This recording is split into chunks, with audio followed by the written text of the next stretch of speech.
All right, welcomes to Tina's Truth. It's been a while since I've been with you guys. I've been moving around, kind of navigating a little differently. However, I'm getting ready to start back. But I have an awesome guest again, a repeat guest. This time, first time she was a interviewee, but now she's coming back as my daughter, who I love. So this is my god baby. This is Kamara, the boss. How y'all doing? Right here.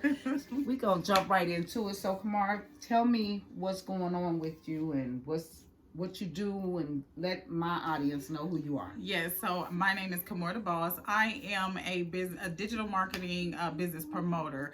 So what I do is I promote businesses. I help new business owners, whether they want to get started. I help them get started. If they need to build their business or build their brand, I also help them do that as well. A part of that is virtual assistance or in-person assistance, which I do for my spiritual mother. So I do a lot of stuff to help small business owners or new business owners. Yes. Oh, that's good. That's pretty good. How's it going? It's going pretty well. It's something that I feel that that could be my niche, I think. Okay. What did you do prior? Like, how did you get into wanting to do this? So, are you working for yourself? Or yes, I work for myself. Yeah. Okay. I am primarily self-employed. How's that transition? I think, well, at first I thought it was hard because it's been a year. So initially it was very difficult going from, I was the HR manager for a Walmart where I had over 398 associates, where I had to train, hire, make sure their payroll was right, doing a lot of different stuff in regards to training management and keeping up with all of the state regulations and federal regulations for employment period. So during that, I kind of got to the point of feeling like I enjoy helping people, especially people in my community. So when I was pushing on that a lot, that's where I kind of felt that's where I was comfortable at. Okay. Yeah. So when it comes to me creating this digital marketing, it was after I left Walmart to pursue myself. And I started a hair company, which is Kitty Kitty Hair LLC. With that company, I built that from the ground up, not knowing necessarily what to do, and then also looking at how expensive it was to build a company. I just decided, like, I'll just do it all myself to where I can make it more affordable and cheaper for me. And doing it myself allowed me to learn a lot of different things, like building a website, how to get my business started. I did all the learning to know about the Dun & Bradstreet with that DNB number that we had discussed, different things like that. So me doing my own homework, trying to build my own business, and that business failed, I seen where what I learned was needed, where it was needed. So that caused me to be like, I can do this for other people. I like helping other people. I like helping our community grow. So that's where I'll go. That's good. That's a good thing because it's definitely needed. I know she's been very instrumental. She's also my assistant with my company, Safe Haven Cleaning Company, and it's just running so much more smoothly. Because there's a lot of things like me not being computer savvy anymore because I'm not in that field and have not been in a while. I used to be, but they say if you don't use it, you'll lose it, and that's literally with a lot of things. But so that's pretty. That's because standing on your own, it gets rough, but it gets greater later for sure. And Absolutely. You have to have faith. What do you do when you do get discouraged? Like, what do you do to encourage yourself? What is your daily routine? So when I first wake up in the morning, I read, I have a book of inspirational scriptures that I read. Okay. So I read one every day. It's a daily book of scripture. So I make sure I read one every day. And then I always tell myself, I have a chant that I kind of do, which is money comes to me in increasing quantity through multiple sources on a continuous basis. Okay. So when I say that, I kind of say that over and over again because I feel like we get stuck in our head that, that we have, this is my last dollar, or I'm broke, or this and that. But at the end of the day, when I really think about the reality of that statement, I've never had my last dollar. Not yet. So it has never happened. That's right. Right. And money does come to me in increasing quantity through so many different sources on a continuous basis. Like, it's always coming in. So that's a fact that I had to get into the reality of those words. And then I have my coffee and my bacon and my tomatoes. That's what I eat for breakfast. And then whenever I get like a little bit of self-doubt, I kind of like think about it like this. I've come through a lot. Yes. And I've been through a lot in my life. And in making changes, you kind of always want to go back to that safe place. Like how I always describe it to, like if I'm talking to a young man or whatever, like a lot of times, or somebody who just got out of jail, because I know a lot of people in the streets or whatever, their safe place is going back to selling drugs because that's where they feel comfortable. They know they can make money there. This is true. And it's hard to go from, and anybody who's ever done it, and I've never, you know, I wasn't like that part of the streets, but I've been in the streets in a certain part, and it's hard to go from making a daily income, nice income every day, making nice money, to going to a paycheck kind of life. So just taking that hard route and not going back to my safe place, which for me would be a 9-to-5 right now. All right. So what I do is I focus more so on my business and learning more about digital marketing and learning more about what I can add to my services to make me more valuable to people who might need my services. Oh, that's good stuff. And that's what's important for those that are starting out, that they feel like, you know, it's not going to be enough to pay my bills. And it's scary. Yeah. You know, I was thinking the same thing as far as even with myself when it's slow moments. But what I do when I have downtime, I take time to try to master my craft. Right. So if it's downtime, it's really no day off for an entrepreneur. Absolutely. There's really no day off. You have to create that space to have balance. So in order for me not to continuously, because it was literally to the point where it was safe haven this and safe haven that, and to the point where it was like, okay, on Saturdays, this is it. This is for me and myself. On whatever I want to do. This is the day that I'm going to, on the Sabbath, I'm going to just do what I want to do and pamper me, because I got so caught up in safe haven that I was losing track of what was really important. And that's the advice that she had to give me. Yes. Recently. To get some balance. Yeah. Because the business is going to take care, it's going to be there. It's going to take care of itself. I'm not saying slack on it, but I don't have to, like they said at the meeting yesterday, I don't have to constantly, if that phone is ringing and it's Saturday, I have to train myself, because I literally have got addicted to picking up that phone. Yeah. And that is another addiction. So I've overcome addiction as far as narcotics and alcohol, and been clean and sober. Thank you, Father. Yeah, honey. And the third or fourth time again. You're not in the interview, Tigger. Move it. So I don't want anything to have control over me like that. Go on, boy. To have control over me like that again. So when I'm asleep, you know how baby looks for the pacifier and they sleep? That's me with my phone. And I had to check myself, like, you know what? Okay, I got to fast from this phone. Right. Check my business, and that's what I have an assistant for. If it's something really, really important, then you'll reach out and say, hey, blah, blah, blah. But I don't necessarily got to keep doing that, especially on a Saturday. Right. Well, because, you know, certain places are closed on the weekend. What's for me is going to be for me.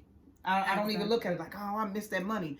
No, if it was for me, I would have it. It's just that simple. I don't even go no deeper than that, because my mind will torture me if I will allow it. Right. That I got to be up every second of the day looking at that dumb phone about safe haven. You know what I'm saying? That's me, though. So my mind tortures me about it. So we just have to have peace. And I mean, seriously. Speaking of peace, you are a mother. Yeah. And your children are what age? I have a 16-year-old son and I have a 12-year-old daughter. Okay. Now, her son came to a meeting we were at yesterday, which was phenomenal. Everybody just loved the fact that he was so poised and just mature for his age, and he kind of already knows exactly what he wants. You have done a great job. Now, are you a single mom? Do you have any help with his father at all? No, every now and then he'll pay child support. Okay. You know, when the wind blows his way. Okay. Other than that, you're doing it. Yeah. Well, congratulations to you, baby, because you're doing a great job with Destiny as well. Thank you. I had some questions as far as, what do you see yourself, let me give you, in 3 years? I see myself in 3 years. I see myself happy in a relationship with my kids, and 4 to 5 bedroom house with winding staircase, room for a library, as well as a office, and a Range Rover, as well as a Maserati in my driveway. In 3 years. Yeah. Let's get to it. I'm not mad at you. Specifically. That's right. But that, I'm telling you, hey, it's not impossible. Yeah. If that's your goal, and what are you doing to get to there? So as of right now, like I said, I'm building my company, building my brand in regards to helping small business owner. I don't really want to help out bigger businesses yet, because I feel like my niche is with that small business owner, because that's closer to my heart, because I know what it's like to try to work that company. I know what it's like to go from be at work and have to keep posting and all the rest of that stuff, and just being able to take a part of your income from your bills and everything like that to invest in your business. So really that's where I'm gonna stay for a while, is with the small business, new business owners, and helping them. That's fantastic. And just growing myself is really my plan, is to learn as much about because of course I am a business student at Sinclair Community College, so I learned stuff from that. But I also, like you said, in my downtime, I perfect my craft. I watch YouTube videos. I've got into digital marketing training and courses like that. I study Facebook and Instagram back pages where they teach you about everything and tell you. I go to Facebook conferences, all kind of stuff. That's good. Yeah, you're about. And at this, doing what you're doing, you need to. It's very necessary. Right. You know, and so you even have, is it a class that are you still doing that class where you're teaching people how to get paid from being on Facebook? Yes, I do have that class every now and then. I try to do it like once a month. This month I haven't made a date for it because we got Thanksgiving coming up. So I haven't made a date specifically for this month to teach people how to monetize and how to use those back pages in regards to their business as well. But that is something, as you know, with me becoming your virtual assistant, that I would be able to take care of for you, so you wouldn't even have to learn it if you didn't want to. But for those that do want to learn on their own, you do offer that. Absolutely. Okay. All right. So where do you think you've grown at, and where do you need work at, far as your personal, just you yourself? Where do you feel like you've grown the most from doing what you do in the mornings, your faith and things like that? And where do you feel like I still need room to grow? Well, I feel like I've definitely come a long way because of the fact that my professional life as it is now started with me at the age of 23 when I was a exotic dancer. So to go from being an exotic dancer to doing what I'm doing now, that's a big leap for me in my mind. Right. As well as with my spirituality, because at that time, as a lot of people who know me know, I didn't have faith in God. Like, I didn't have faith at all. It was all faith in me. Like, I felt like, for me, it was, if I didn't get up and work, if I didn't go do this and go do that and go get the money wasn't coming. So, depending on anybody else, the only thing at that particular time in my life that I depended on, if necessary, was the RTA. Because I knew what time it ran, and it was always there on time. So, other people and other things outside of me and that RTA was not a factor. Did you not grow up with spirituality? Not really. I mean, in ways yes, in ways no. So when I was a kid, my grandfather died when I was 5, so I didn't have any understanding for that.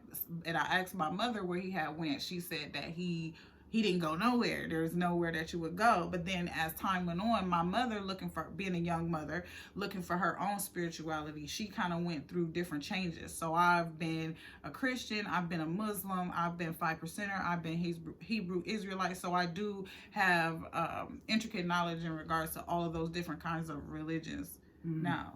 Yeah.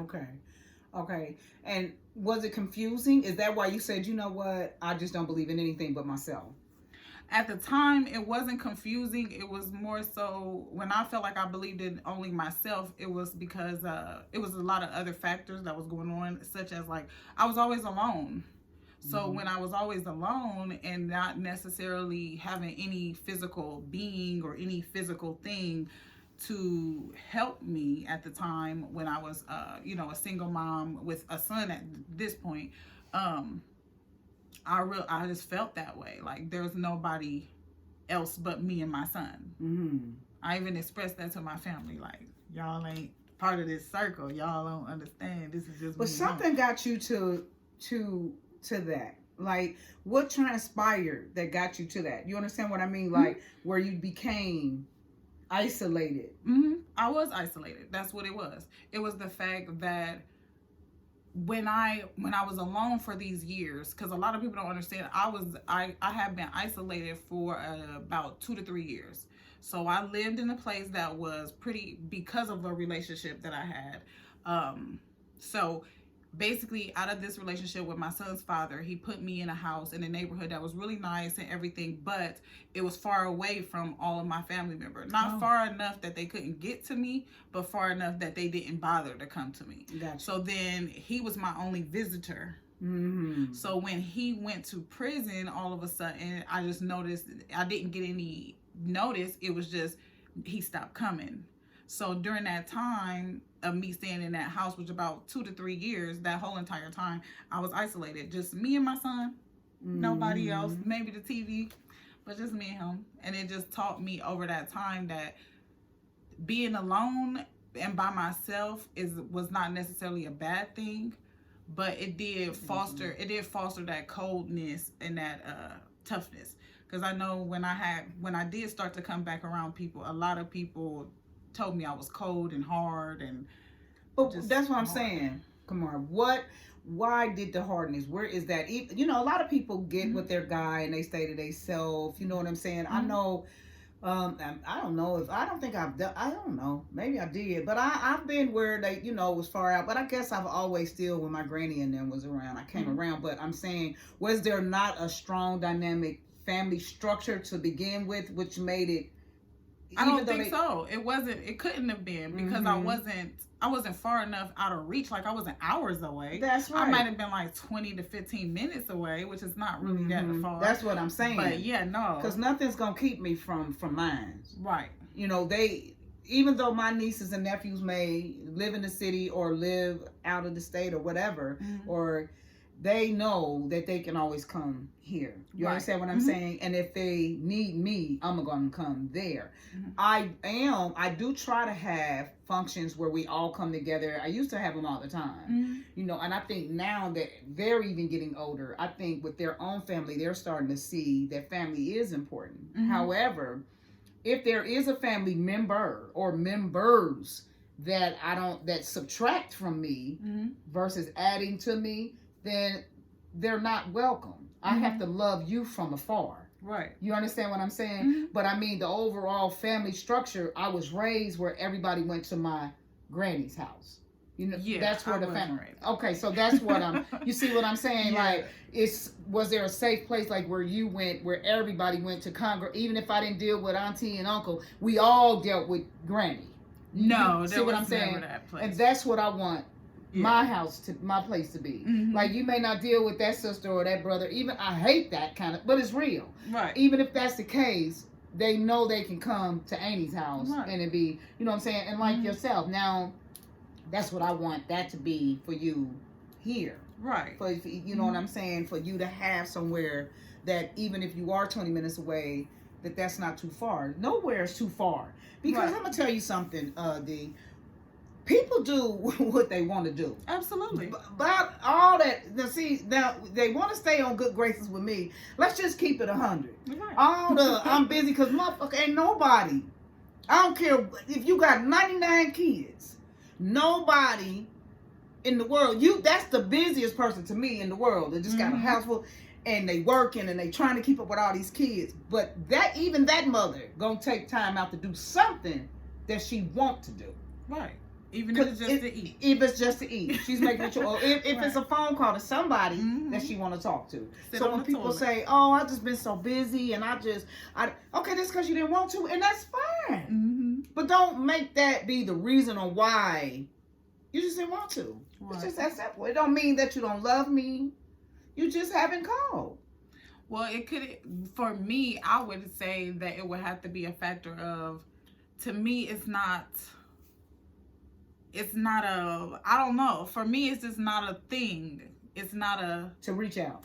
Yeah, I've been, I done went for 10 years without calling or talking to my mother before. During the time that I've lived down here, I have a connection with my father, but I might go months without talking to him. To me, it doesn't resonate because of the way that I've grown It's up. because of the way you was raised. Yeah, that has a lot to do with it. Right. And I know that you had shared with me, is that bad? And I told you absolutely not. Okay, prime example. I'm not going to feel the way that my siblings may mourn my biological dad. It's just not going to happen. He's my dad. I'm his first child. And he is my father just like he's theirs. However, he didn't raise me. Right. I didn't have that connection with him like them. You understand what I'm saying? He wasn't there. I grew up with a lot of bitterness toward the man. I mean, but at the end, I made peace with him and was able to tell him before he left here. I did wait. The Most High told me to go to him years prior, and I didn't. I just was so in anger, just so angry. I don't need but it wasn't even about him. See, forgiveness is for me. Right. It had nothing really to do with him. I didn't know that though. In order for me to be on the journey I'm at today, it had to start with him. Because one thing about it, I would not be who I am today without his DNA. And that's what the Most High told me. How dare you say you believe in me, but you speak ill of him? Well, I had a conversation back. Because he ain't did nothing. He ain't did nothing for me. Right. You know what I'm saying? The one thing he could have did was walk me down the aisle. The man stood me up for that. So F him. That was my thought. You feel me? I was devastated behind that. And then not only just the rejection part of it. Like, I mean, what would make you not? Well, my dad had a rough childhood. He was 16 when my mom and him got together. My mother had me at 17, pregnant with me at 6. They was kids, man. First off, you know what I'm saying? So now when I was able to look at that, the dynamics of his life, then not only that, there were very important times that he was in my life. Like my first divorce, he was there. Like, and I needed him. Like, nobody understood me but him. See what I'm saying? It was great to have a stepdad, but that's not my dad. Right. We have no genetic bond, nothing. I don't know where my personality came from because I didn't act like my mama's side. I acted all on him, my dad, and maybe their side. You see what I'm saying? So I'm saying all that to say that I needed to know him in order to understand me. Gotcha. So, but that don't mean I had to be around him every day because sometimes that would be a trigger. Because it was a trigger because I think later on he had started helping out these addicts. And they had a little boy, and he had brought them in as and was helping him. And I remember feeling some type of way about that, like, that's funny. But you see how my mind was warped because the man is grown now. He in his 50s helping his child. He was a kid versus with me. You see what I'm saying? But I still felt some type of way about it. You know, and then I laugh at that a little bit now because I'd be like, well, damn, but that just meant I was still hurting. I wasn't all the way healed. So is there a reason why you don't talk with your mother? Does she subtract if you do reach out? No, I don't think she necessarily subtracts. I just get to the point of understanding for me and just living my life is that my expectations of what I expected her to give were my expectations of what I expected. And but I didn't get what I expected. And though that's because they were not her expectations of what she was going to give or what she expected of herself to give to me. They were what I expected for her. So me as her daughter, I kind of take on that same thing, or just me as an individual. Your expectations of me are your expectations of me, not my expectations of what I should give to you. So if my expectations, like when it comes to my children, what I expect out of me is what I'm going to give to them. And that's what her expectations of her was, what she gave to me, which was not as much as she can only give you what she had. Exactly. She didn't have nothing to really give you.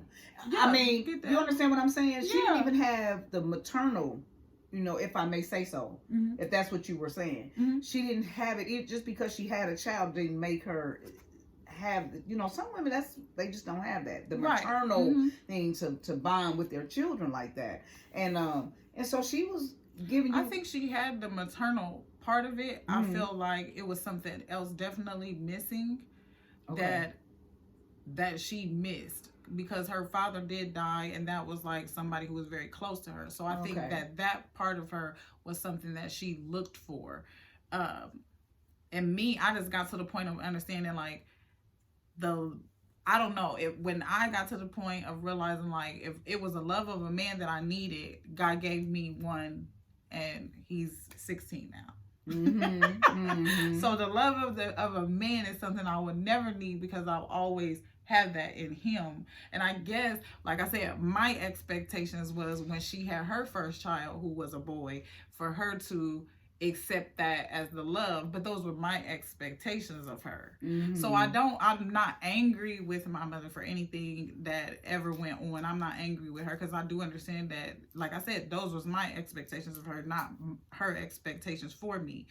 But at the same time, as her daughter, I do feel like her expectations of me are not my expectations for her. So break that down to somebody that may not really understand, but while you're saying, meaning that if you calling her every day.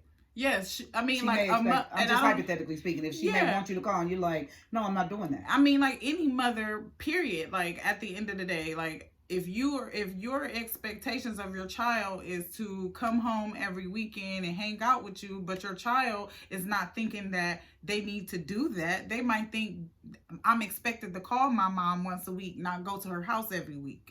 So if that's what they do, then that's what their expectations of their self, that's what they're going to give you. Sorry, because I've actually seen something on the internet where excuse us, y'all. We're gonna plug this up really quick. Her phone was going dead. So I actually seen, thank you. I actually seen something on the internet where it was like, it was a mother, and she was like, how does your mother have 5 to 6 kids, but the kids never come and see their mom? And it's because of the fact, to me, I feel like it's the expectations that, I mean, there has to be some other underlying reason, because I know a lot of the kids that do go to see their mom that have a close relationship with their parents and things like that. Excuse me. That have a close relationship with their parents. But I feel like that's the kind of expectation that they have out of their self. Like that's the kind of expectations that they grew up with. Like maybe like the sisters are supposed to all cook on Thanksgiving. Right. And as a sister, if you're raised in that, you expect to go on Thanksgiving and to cook. That's what you expect from yourself. I expect that I'm going to be cooking this out of me, so this is what I have to do. If I don't have that urge or that feeling, which I don't in that aspect of being a daughter, I don't do it. Okay. What are you doing different with your daughter so that she won't feel what you know what I mean, like you feel? Do you feel like do you overcompensate because you didn't have? Do you feel like you got balance with your kids or your girl? I feel like at one point in time I did overcompensate. I feel like our daughters are a reflection. So with her being 12, there was a point in time where me and her didn't get along quite so well. And I had to look at those parts of her that really just drove me crazy. And I think that started in my personal transition as well, because in order for me to see different, I had to be different. That's right. She was only going to keep doing what I was doing. Like, I realized that when I would sit down in the living room and her brother was upstairs, I'd be like, Demar, I yell his name for him to come downstairs. And then when I would tell her, like, go get your brother, she would do the exact same thing that she saw me doing. You know, so it was like, I can't keep on this toxic behavior unless I want a toxic daughter. I can't keep on this irrational or emotional behavior unless I want my daughter to continue on that. So I changed my own personal behavior so that she sees different, but also at the same time, me and my daughter, we have really great connection because we have conversations. And one thing that I feel like a lot of people in my generation ask for from their parents is accountability for the things that they have done, or the things that they hurting the child, or hurting, like I would say, my mom hurt me or me hurting her. When she tells me that there is something that's bothering her, we talk about it. I take accountability for the part that I do feel is wrong, Because there was a time, and she always brings up the shoe thing when she was 3. And I was having a hard time. There were things about me that she didn't know was going on because she was 3. Mm-hmm. So I was like, I was very sick. I had like a real bad headache because I was actually going through a pregnancy that, of course, I didn't express to a 3-year-old. Right. She lost her shoe at the park. And we were trying to leave. I had a real bad headache. I was very, very sick at the time without them knowing. They were just having fun and, you know, being kids. And I couldn't carry her. Oh. So she looked at it like, that was so cruel of you to make me walk on the hot ground with no shoe. Okay. And so, she remembers that. See yes. What I mean? And that was from her perspective of me being cruel to her. Mm-hmm. But from my perspective, she didn't know what I was going through. She didn't know that it wasn't that I didn't want to or that I was trying to be cruel. It was that I was unable to. Right. Yeah. So now we've had that conversation. She's expressed to me how she felt. I was able to tell her now, a more mature her, what the situation was and why I couldn't. And then I apologized to her because I didn't realize that it was something that was like traumatic for her. Yeah. We see, because everybody is different. Yeah. What you might be able to deal with, you was raised totally different than her. Absolutely. You see what I'm saying? Mm-hmm. Probably to me, it just would have been maybe, I don't know, Mama said walk, so that's what we do. You know what I'm saying? You know, so that's why I said I felt like I wasn't nice about it though either, because I was like, come on, you said, come on, you know, let's go. Exactly. Yeah, well, you know, and one of my, well, all of them really, I've learned from well, in particular, my one niece that had told me about love language, and it made me look at myself, that I realized that I was a product of women that hollered to express themselves, not only just in with them, and just communicating, period. Yeah, cussing and, you know, and it's how can I say, words you cannot take back. And they're powerful. Absolutely. You know, the scriptures say life and death is in the power of the tongue, and those that eat the fruit thereof. So once I speak that on you or to you, you know, I plant that seed. Mm-hmm. So that's why it's very, very important to speak life into your children. Right. You know what I'm saying? Mm-hmm. And you don't have to holler to get your point across. But I came from a family of hollering. What? Get, you know, just about nothing. And it bothered my brother, whereas I was used to it, and it probably bothered me, but I internalized it and then became a part of it. Right. It never became a part of my brother. Mm-hmm. Never. He's never talked loud at people. He's always hated that. Mm-hmm. So he's always made choices where he had women that were not like the women that raised him. Right. You understand what I mean? I know guys that don't date.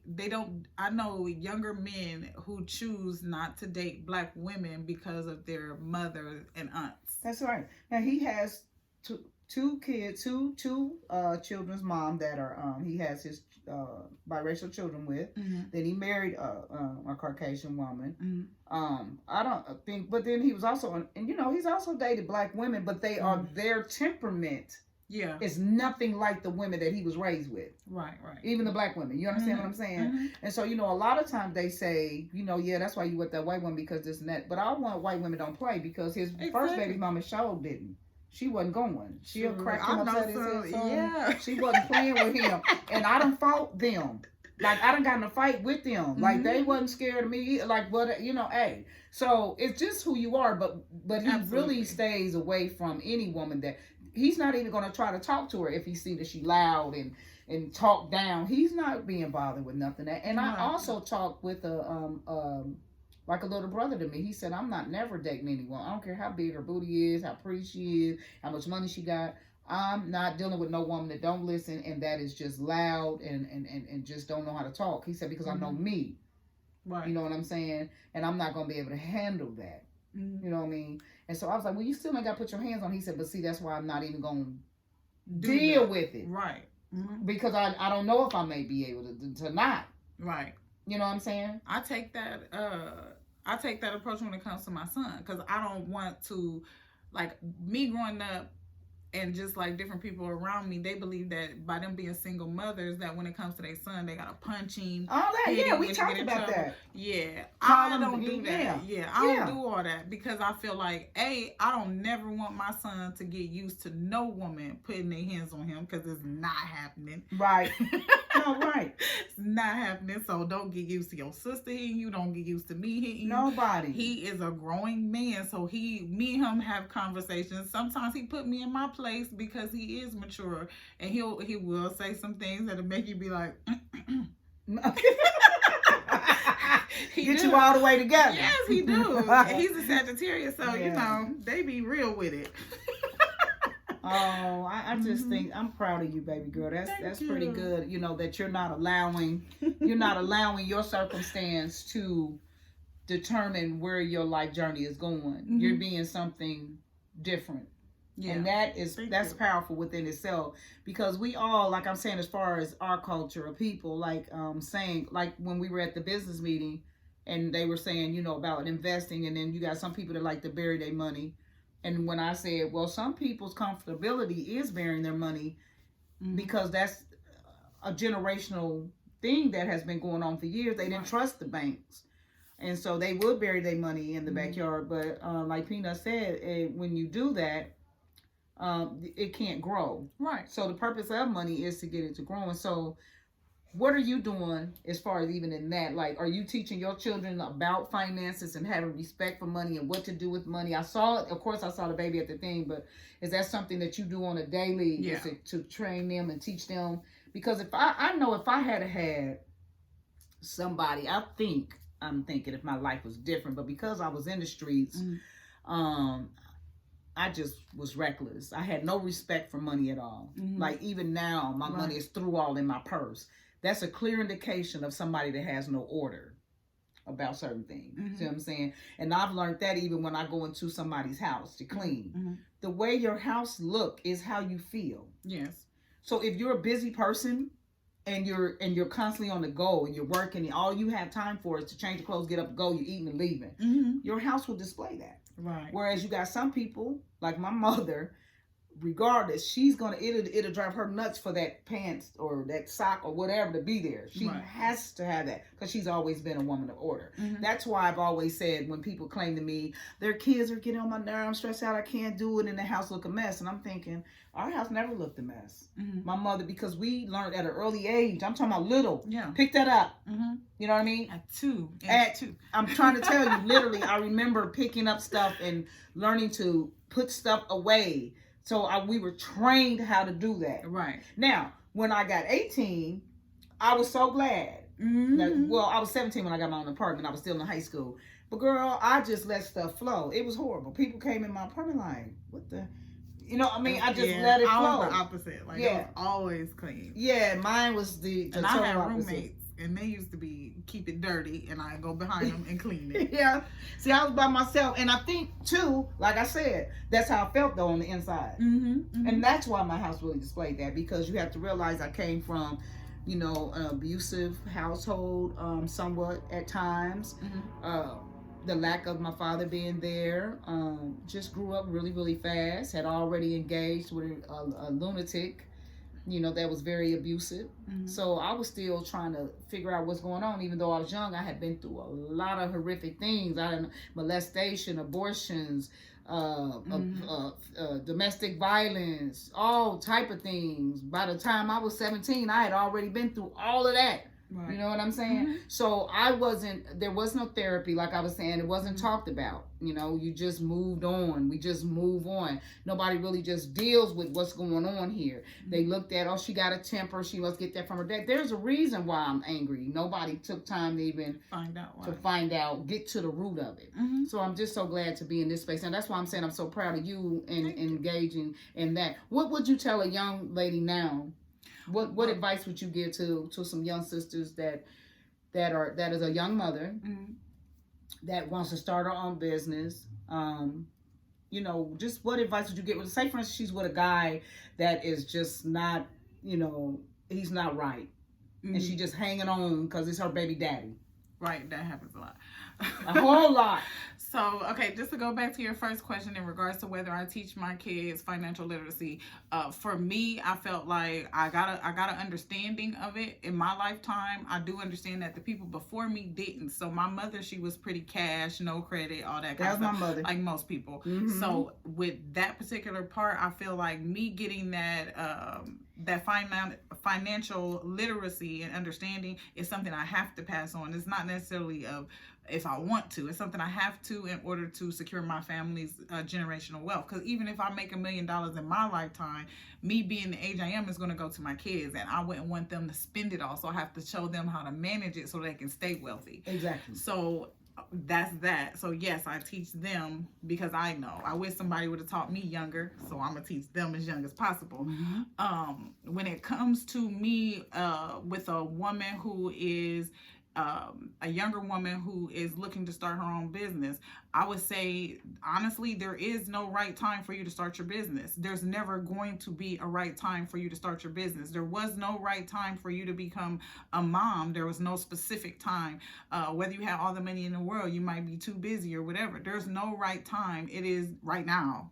Mm-hmm. Right now is the time. If you want to do that, then that is something that you should do. If you feel like you have a calling to start your own business, you have a reason, you have your why, you have everything that you need in your mind to start your business, you can start a business with $0. Yes. So I would definitely say go for it.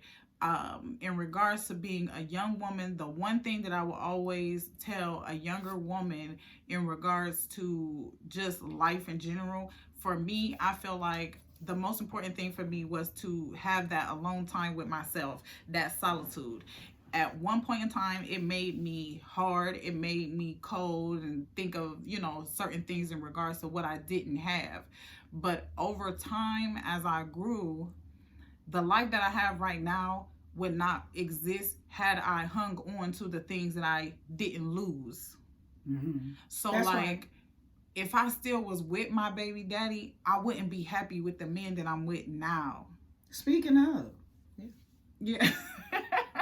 I couldn't be happy with him. I would have never had my daughter. I would never have any of the life that I have right now, because he wasn't on me being a flourishing woman, strong woman. He was more on me being a docile woman that's under him, and dependent on him. So had I kept trying to be that person, and he didn't get taken from me by going to jail, because God was like, this is not working. And when I wouldn't pay attention to the fact that it was working, God would put him in jail.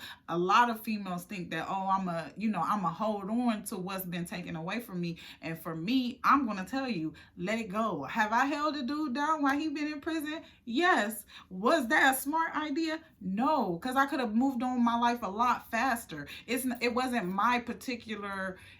me who put him there. It was my choices who put him there. So it shouldn't be your choice to stay on.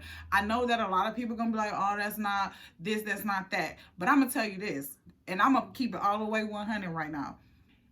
Most niggas that go to jail, when they come home, they gonna do the same exact shit they was doing when they went in there. So if they was fucking around on you before they went to prison, they gonna fuck around on you when they get out of prison. If they was selling dope when they went to prison, they gonna sell dope when they get the fuck out of prison. And if you believe that he gonna change because he been rehabilitated, it's like every judge, every lawyer, and every motherfucking police officer that this nigga done ran into and every nigga on the street, they know he ain't.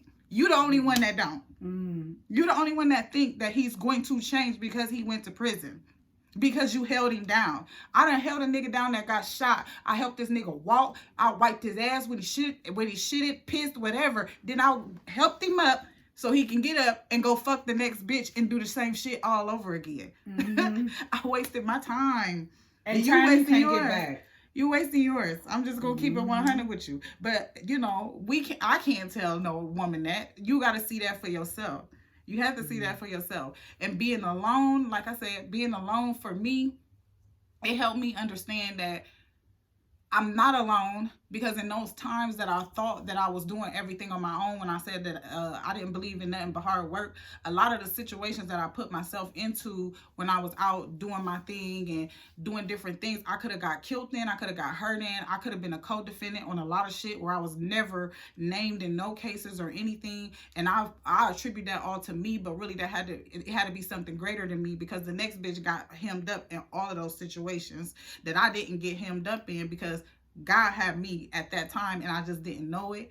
Also, being alone helped me understand that me being alone, I was never alone. And when I say that, it's a difference. I had to learn the difference between being lonely and being an individual. There you go. I was going to say, it's a big difference.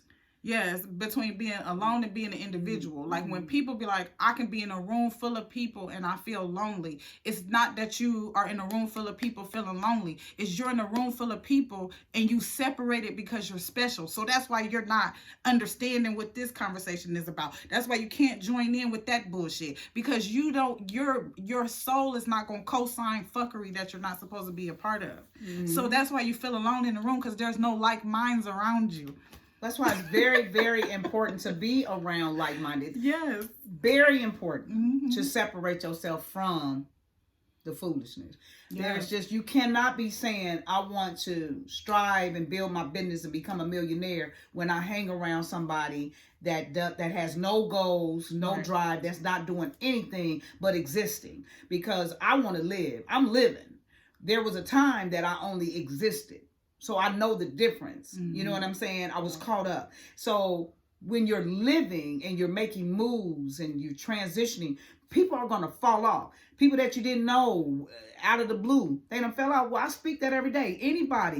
Anybody or anyone that hinders me from getting to, first off, closer to the Most High, or that would hinder what I need to do for my time here on earth, remove them and give me the wisdom to see it and be okay with whoever you choose to remove. Because exactly who may be removed may be somebody that you got some type of connection with and you don't want to.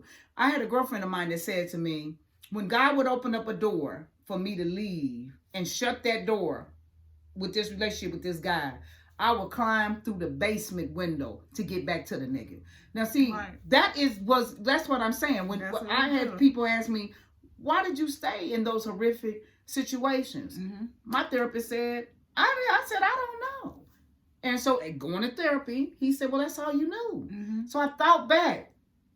I was pregnant at 13, 2 abortions, was in a domestic violence relationship at 14, started dating guys way older than me. Like I said, my family structure was volatile at times. Nobody left the scene. My mother may leave, come back, and then finally she got tired of him cheating, but it was never because of the abuse. It was because she got tired of him cheating. It wasn't that when he smacked her that she said, okay, you know what, I'm gone. So subconsciously, I brought that on into my life. I implemented that in my own life, not even knowing that. Because who grows up and says, I'm going to be just like my mom. When I get hit, I'm going to stay. First off, you don't even know you're going to get hit. Right. But I do understand, too, now that the energy that I was, that's what I draw toward me.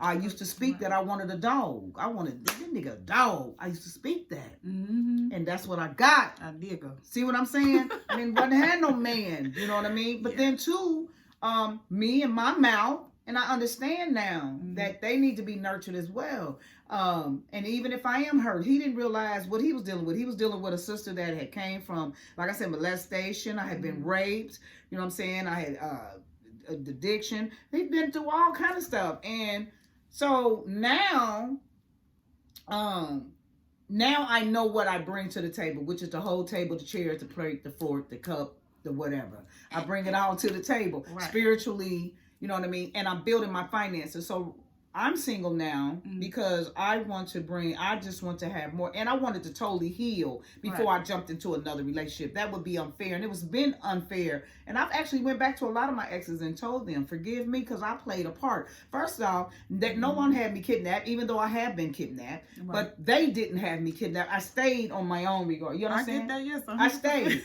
So there's no need of dogging him out, talking about, he ain't, that nigga, he ain't. Well, you sound foolish. And when I started hearing myself, for real, telling your own story, telling my own story, I said, this sounds so damn dumb.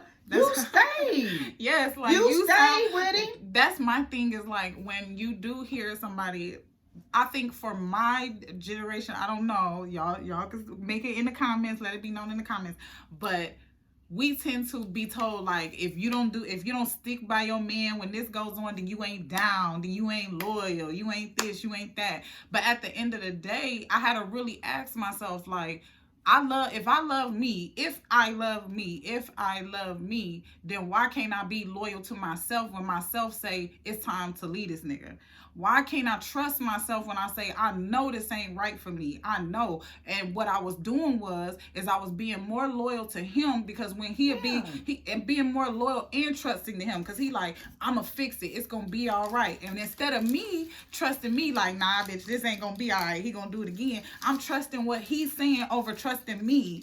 And I'm being more loyal to him by sticking around, staying around, being down, or ride or die for this nigga. I'm trusting him and being more loyal to him than I am to my own self, because my own self can't sleep at night. My own self is crying. And at the end of the day, when you come into this world and when you leave this world by yourself. And it was just low self-worth. It had to be. The moral of the story is, and somebody asked me, well, I'm 14. Where did low self-worth come from? I wasn't around anybody that said, like I'm telling you, nobody that said, Tina, you're this. I was always told, you can do it. You know what I'm saying? You can do anything, Tina. Just do good. Just go to school, finish school, blah, blah, blah. I ventured on. I wanted the streets is what excited me. I wanted the bad boy. And when you want that, it's things that come with that. When you want the streets, it's things that come with that territory. Right. You understand that? And I was young understanding that. So when I was molded by the guy, I went through a lot of horrific shit, being tied up, be with extension cords, blah, blah, blah. You know, was trying to be forced into prostitution, but I had enough sense to not go that route. But I eventually started doing it on my own. He wasn't going to do it. I sold myself for myself. You wasn't going to do it. You know what I'm saying? That's what I'm thinking. So all of that, even to just be thinking we down with it. Like you saying, I'm getting money, but I done sold my damn soul for the stupid shit. That's how your mind be all jacked up and fucked up. Because you thinking what you sounding slick, but you sad. You wounded. You hurt. You understand what I'm saying? But you can pull yourself up. And you all feel of that. Dirty. You could be clean. You could have Gucci on, Gucci down to the socks. You could be slick. You could have your Birkin bag and everything. But on the inside, you feel dirty. And it'll make you, when you come to realize that, especially with me, like I said, it just does a 360 over and over again when you in the streets. I sold to somebody's mama. Somebody sold to mine. I sold to somebody's brother. Somebody sold to mine. You know what I mean? And then I became a product of my, my biggest. I was a consumer of the drug. You know what I mean? I became my best user. That's what I did. And then it was just a cycle on and out. Get clean for 7 years and then go back. I'll start a business and then go back. But the thing of it all is, I think the moral of this story is this: we both have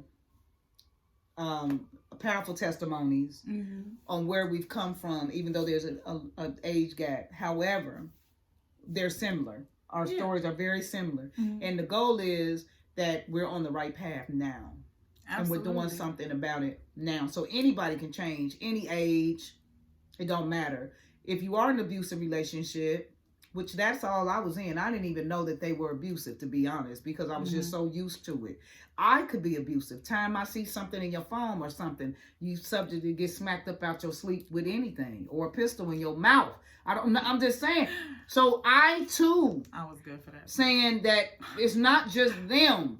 It was me. So until now that I'm healed, certain guys can't even approach me when they probably want to, but I don't have that same energy anymore. So those kind of guys don't even come to me anymore. And they know that because they can feel, they feel the energy. Like different. Yeah, like how you said before, when I was younger, I used to be like, all I get approached by is drug dealing dudes. Now, a dude that sells drugs would never even think about talking to me. Well, first off, if you have fruitless conversations, I don't have time. I'm 53 years old. I literally don't have time for that.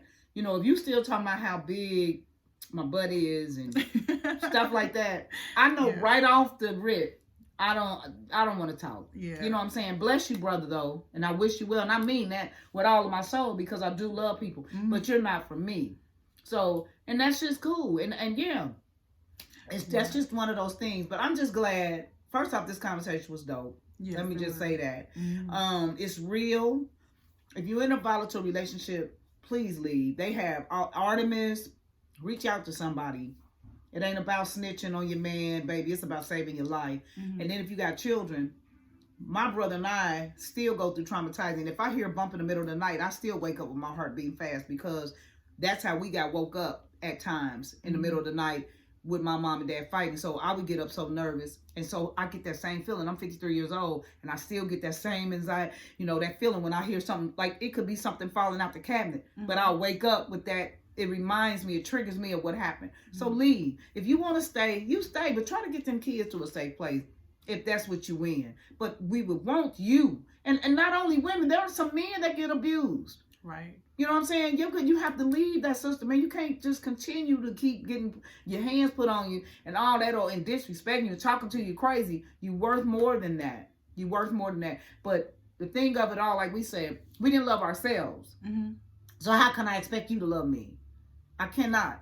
That's just insanity. Doing the same thing, expecting different results. You understand what I'm saying? That is the definition of insanity. Every time I go with a dude, it be the same guy, but different faces. Right. See what I'm saying? To be the same exact identical nigga, but different faces. So I left this dude to go to here. So my mom used to say, you done went from sugar to shit. Or shit to shit. Right. You know what I'm saying? Mm-hmm. It's like, and you thinking, and so it's all about the bag, and then you just, I don't know. It's just, what I'm saying is bull crap.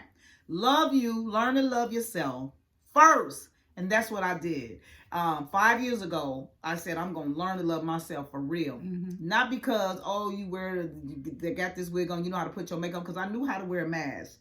I knew the right words to say. Mm-hmm. I could go to church and hallelujah. I knew all that to say, to come right back home and be the same exact way. I did not allow the Most High to truly heal me, transform me from the heart, from the inside out. And now that's what took place, because I was willing to give it all to him. You understand? Mm-hmm. And I wanted to change more than anything in this world. So after I got out of my toxic marriage, I began to heal. The flowers began to grow when that nigga left. I'm just keeping shit real. Energy is for real. It's not a joke, man. Oh my God. You know what I'm saying? I dealt with a very insecure person. You can't be with if you're an outgoing person, being with an insecure guy, where you at, what you doing, all that, those are red flags. I ignored every red flag that came in my life. All of my life, because I always had an excuse for it, but no more. When people show you who they are, please believe them. Right. Really quickly, your significant other now. Yes. Let's get to the good part. This is what happens when you start healing. Good things happen. Yes, he is amazing. He's amazing. I can't wait. You get to your girls and they want to like complain about they dude. I don't be having nothing to say. See? Because I don't have nothing to complain about. That's a beautiful thing. But people don't know that part. Mm-hmm. It's always something, you know what I'm saying? They don't know that part, that it can get greater. Every guy is not a dog. No. Then I never spoke that. You're not going to tell me every man is a dog man. No. I don't kind of like that. It's like, I don't know. I told him it was like surreal, because like even like if there's something that I do that he doesn't like, which I told you about that, mm-hmm. we'll go and he takes my hand, we go for a walk, and he'll be like, well, I felt this way about this. And I listen. Communicating. And I'll tell him how I meant it, or what I was thinking, or why I did it. And then he will take a moment, breathe, and say how he felt. And then we'll just have this communication to where, out of the whole time that we have been dating, which has been like almost a year now, we haven't had like an argument. There's been like no screaming, no hollering, no yelling. It's all been peaceful. Even we're actually going to do a live together this Thursday to discuss what's the show? Talk That Shit live on Thursday. We're going to talk about love this week. So yeah, like our communication is great. Our power, how we exchange our power in a relationship is great. Our roles and our role exchange is great. He's a single father of 4. Actually, he got more that come along with him, but biologically 4. Right. So he's a single father of 4. So it's a lot of things. A lot of his struggles are my struggles, and us being together, we kind of make it easy for each other. That's good, and I'm happy for you. Thank you. I am, and so that just lets you know that it can happen. Absolutely. When you change, everything around you changes. When you change, and that's just real. I mean, I wouldn't have been able to deal with accept him. it. No, I wouldn't have been able to accept it. I would have thought like something ain't right. I would have tried to, what do they call it, self-sabotage. You know, yes, you would have self-sabotaged it, and that is when there is nothing going wrong, people sometimes will create havoc because that's all they know. That's what I say, but we'll talk about that the next time you on. Is when what do you do when you get all you felt insecure about the way your body looked, and you get all that done, and the nigga leave anyway. See, it wasn't never about your body; it was about you to begin with. The inside. It was about that. Because if he love you, you can have a booty this little or a booty this big, and breast this little, big this big, bald head or hair. Because I done seen some. Hey, listen, man, I done literally seen some people, and you be like, how did she get? What the? But I don't talk about it. I said it must be something I want to learn. What is it that she do? And you know what them brothers tell me when they with women that I feel. This is me. That don't mean they're to me. I'm looking at it. They'll say she don't run her mouth. She listens to what I say. She keeps a good house. She's a good mother to me, and she there for me. She lets me be a man. And I'm thinking, well, damn, I thought that's what I was. And sexually, she do whatever I'm asking her to do within reason. But those are things that he that he said, and I said, oh, okay.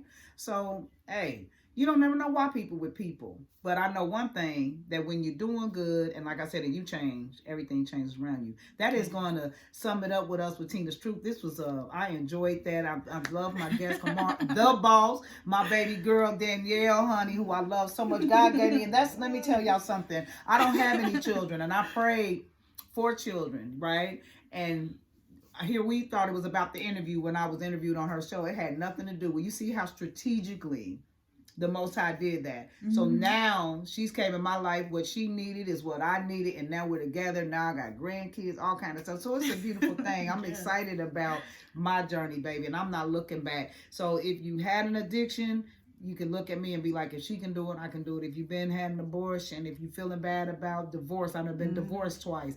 I've been abused. I've also been an abuser. I've sold drugs. I've used drugs. I mean, I'm just saying, you know, I've been raped, molested. So if you look at me and I've been through all those things, you too can come up out, you know what I'm saying, and flourish. The Most High has no respect of people. What he do for me, he'll do for you. You know what I'm saying? Faith without works is dead. You can say all day what you want to do, but if you don't put no work behind it, it's called motivation, baby. Faith without works is dead. You have to put the work in along with your faith. Have a blessed day on purpose with a purpose. Y'all take care.